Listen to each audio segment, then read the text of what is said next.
Hey, before we get started, it was suggested to me by a friend of the show that posting art might help visualize some of the characters, which, why didn't I think of that?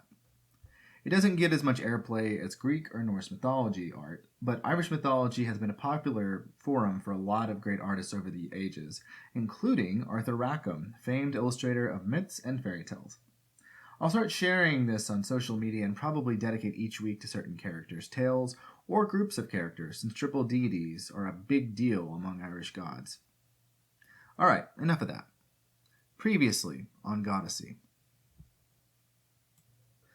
Lugh has made his presence known to the royal court of the Tuatha De Danann, his people. In doing so, he has struck the first blow against the murderers of his father, the sons of Turian, who have left Ireland to retrieve him great treasures as repayment. Before they left, he enchanted them to ignore reason and the demands of their father, and retrieve the Spear of Asal, a spear that gives victory to whomever wields it.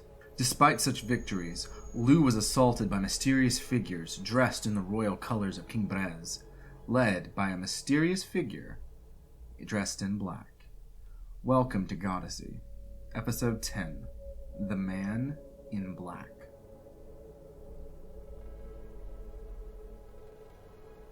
There was a single light in the room, a break in the ceiling that allowed the sun to shine in. It had taken hours for Lugh to discern that detail, but the more he looked at it, the more he realized they must be underground, or below a mound.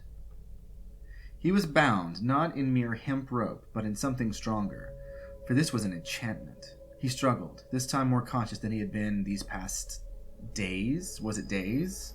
How long had it been? He leaned back, expecting to feel something there, but instead fell backwards, slamming a rock into his back. Groaning, he tried to sit back up, straining his muscles as he struggled, his legs bound too. Around him were bones, of a kind he would rather not think about, from door to the deeper darkness of the room. There was a laugh in the dark, hoarse and wheezing. It was somewhere adjacent to him, further from the light. He could not make him out, save the shape of a withered man, also bound, his hair long about his head and white, too. "It's no use, lad. That rope was made by the witch of Balor of the Evil Eye. There is no blade that can cut it." Lugh looked around, trying to see if there even was a blade. Well, had I one, I might have the one blade that could do it, for it was not made in this world. "Oh, would you? Well, a shame you're here beneath this mound with me, or else you might be my rescuer after these long years," the man laughed. "And now you will rot here until we are one with the stones of this mound, made by the sons of Sisar, or Nemid, called Net in the old tongue. I don't know. I was never much one for the histories." Lugh regarded him for a moment, then looked away. At the far end of the room was a poorly constructed door, hanging on hinges of bronze, nailed to posts built into the hill. It was uneven. A small animal might creak under it from its awkward angle. The smell of summer was still present despite the mold and mildew of this place, and it was cool, but the light that came from above illuminated the grass of the mound that hid them. It was falling apart. The petrichor was strong, for a rain had come and gone in his restless sleep. "How long have I been here?" 3 days. You came in a pulp. I wasn't sure you would ever wake up long enough to speak coherently. What do you dream, lad? What do you think you dream?" Lugh almost spat out a cruelty, but instead considered. He didn't remember his dreams, not since coming back to Ireland from Tir na Nog. There were glimpses of a land different from this one, of a village on a river, of pools hidden by tall mountains where gold shimmered beneath the water. There were ships and a high tower on a tall shore facing northward, facing where he was now. He remembered no faces, no names, no ideas of what these were. "The only thing I dream is now to be free and get back to my people. I must unite them. Time is of the essence." "Oh, your people, the children of Danu. And what makes you think they can be united?" Lugh looked back at the man, who was not even looking at him. His hair was silver. He recalled a blur of clubs and shillelaghs, and amidst it the man in black, hunched over, his white hair visible. Was this the same man in a different light? Yes, my people. We will take what is ours, and we will settle this land at last. And how many of your people are there, lad? How many hundreds against a horde of thousands? The Firbolg are loyal only because they're queen. Yet, where is she? And your people, fractured by internal bickering. The Dagda takes the home of another and his wife. Tyrion and Kian bicker, and by extension, Dee and Set. Our finest young lads chase girls rather than handle our business, with no regard of how that girl might feel. So tell me, lad, what is worth uniting? Are we no better than the warring Firbolg clans before us? Lugh hardened his glare. We? Who is we? The man paused, then sat back for a moment. They are coming, lad. Brace yourself. And they did. A storm of smells assaulted him first, like rotting flesh, as figures scuttled in like spiders, followed by those who could walk. The monstrous ones were upon both Lugh and the man in the dark in seconds, punching, biting, kicking, headbutting, scratching them. Lugh wrestled, even going so far as to bite one in the throat, pulling and writhing until he tasted blood and flesh and spat it back out, the figure gasping on the floor beside him. He met a sandaled heel from one of the others as the final figure entered. The man in black. So who was the man in shadows here, if not this man? You still have spirit, I see. And you're not begging. That's good. I enjoy beating that out of people. But it is good to see that there is still courage among the children of Danu. I thought we had worked that out years ago when I locked this one away. The man in black indicated the other figure, and Lugh began putting pieces together. You were at the Hall of King Brez. So he is in league with the Fomorians. The man in black smiled, his teeth as craggy as a cairn. There are many ways to frame that tale, boy. Brez Mek Elathan has long struggled with his identity. Many sires of our two people do. You are different, though, aren't you? The man moved forward, kicking the dead body of his companion away. He hissed, and the monstrous Fomorians crawled away, some on the ceiling, their eyes like those of a spider. Lugh felt sick to his stomach, the taste in his mouth harsh. The man in black nodded, and one of his armored companions undid a strap on his belt, producing a familiar scabbard, the jeweled hilt of Fragarak glistening in the pale light. Lugh struggled against his bonds, going for the blade. The man in black kicked him back down, then kicked him in the chest again. Tell me about this blade. Lugh spit as hard as he could at the man. It landed on his leg. The man in black unsheathed Fragarak, studying it.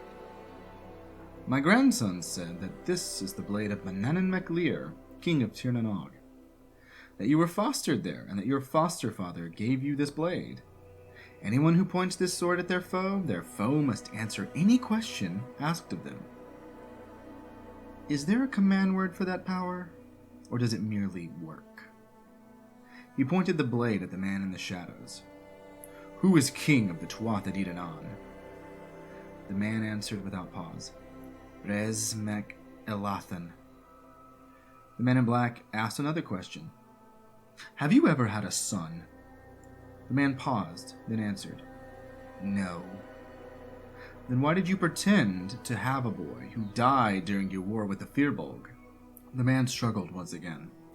There was a clicking from one of the creatures on the ceiling, 3 arms gripping to the rocks there. To hide the identity of the grandson of my chief physician.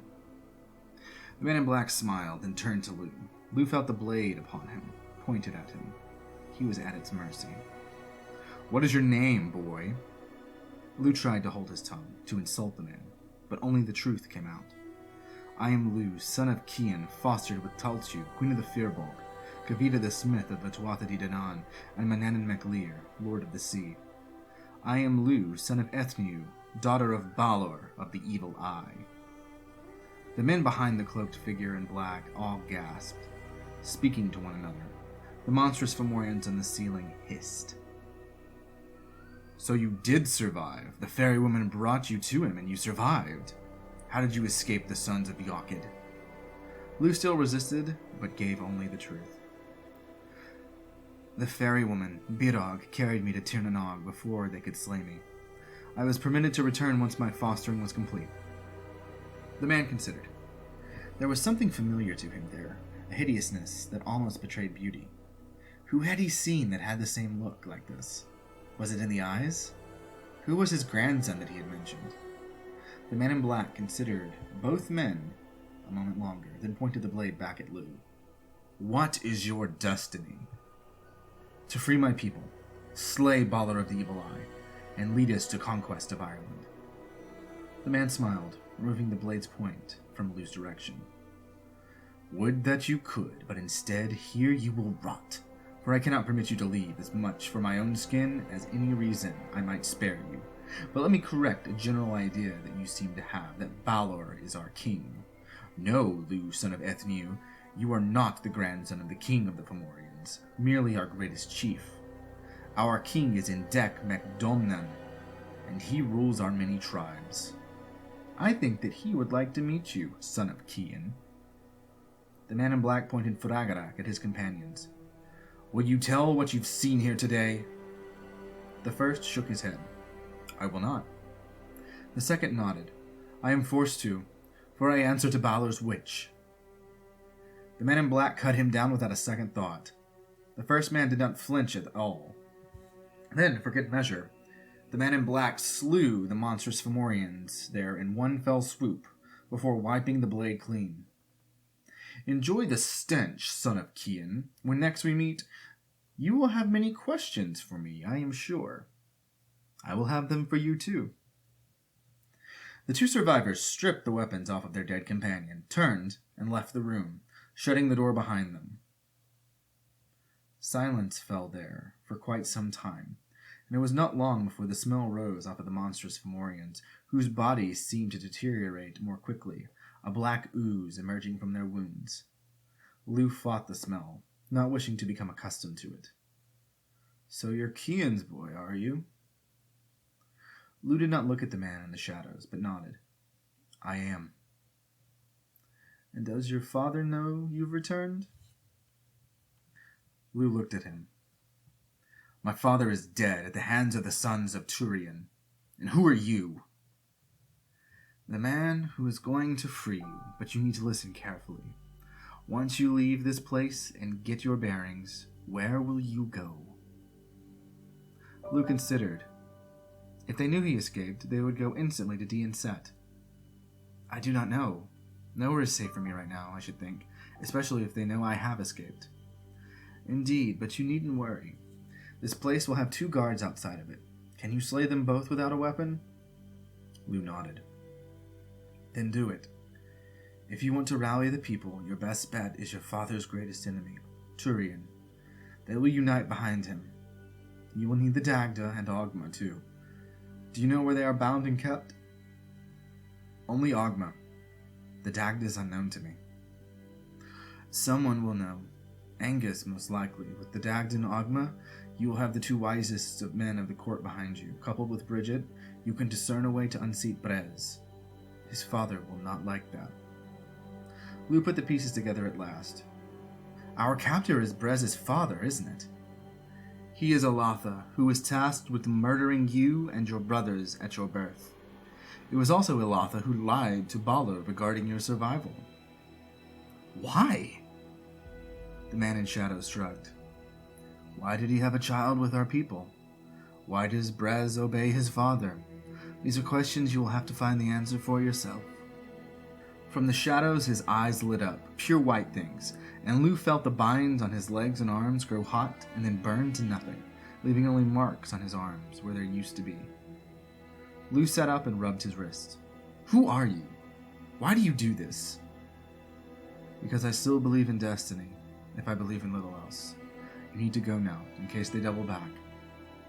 More pieces of the puzzle fell together, as they always did. You're Nawada. In another life, perhaps. Go. Now. The door swung open, as if compelled. Lugh saw the light in Nawada's eyes, and standing, almost fell over. Why don't you come with me? You could have broken out of here at any time. Nawada shook his head. What good is a maimed king without a crown? The laws of our people are clear. I cannot rule without my hand. The Fomorians keep me alive, so I will not be a martyr to our people as much as it irritates Brez. If I go out there, not only will I be a liability to our people, they will hunt us all down and begin slaughtering us. Your uniting our people must be swift, Lugh. They will unite under you, and when they do, you must use what power is available to you to destroy Balor and repel the Fomorian threat from our shores. He moved into the light, revealing his left hand. A stump at the end where the hand should be seemed to answer enough. I can do nothing. I am worthless now. You are the only king that matters to us, Nuada. I will not leave you to languish here, but I will do as you say. Lugh stripped the clothes off of the guard, ripping off the bloody bits, and put his leather cap upon his head. I will be back for you, and I won't be alone. How long until Alakla typically returns? He comes every few days. I would reckon you have 5. Lugh smiled, finely dressed. Then when he returns, I will be here. Do as you wish, but do not needlessly waste your time. Balor's wrath is swift when it is roused. Lugh moved out of the room and shut the door. Then I'll be quick. The mound was a series of labyrinthine tunnels, of which Lugh had a hard time discerning which direction was which and where he had been. The markings on the stones that made up the tight, claustrophobic walls indicated to him some kind of shape, a spiraling thing that often involved threes. The sovereign queens, he realized, represented an art.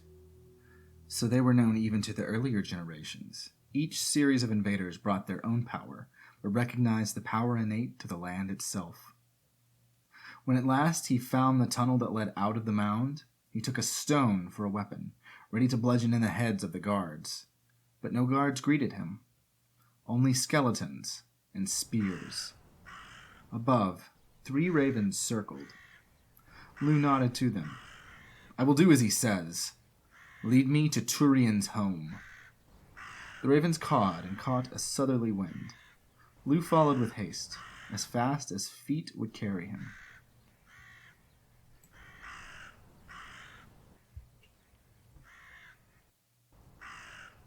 Goddessy is written, researched, and produced by Greg Wright. Additional writing and editing by Sidney Yeager, who really likes ancient Irish mounds, I've checked. Music provided by Scott Buckley, who can be reached at www.scottbuckley.com.au. Like what you hear? Review us on your podcasting network of choice, and be sure to share far and wide until you can hear your own echo from the other side of the world. Want to support the show? Check us out on Patreon. There you can gain early access and all sorts of other goodies. And while you're at it, check us out on social media, on Twitter and Facebook at The Goddessy Podcast. Links are in the description. Goddessy releases new episodes every Monday. See you next week.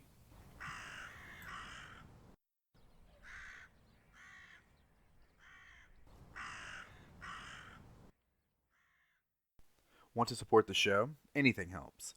Be sure to like this video and subscribe to our YouTube channel to see more seasons of Goddessy. Want to support the show further? Check us out on Patreon and Ko-fi for blogs, articles, and general musings. We appreciate you.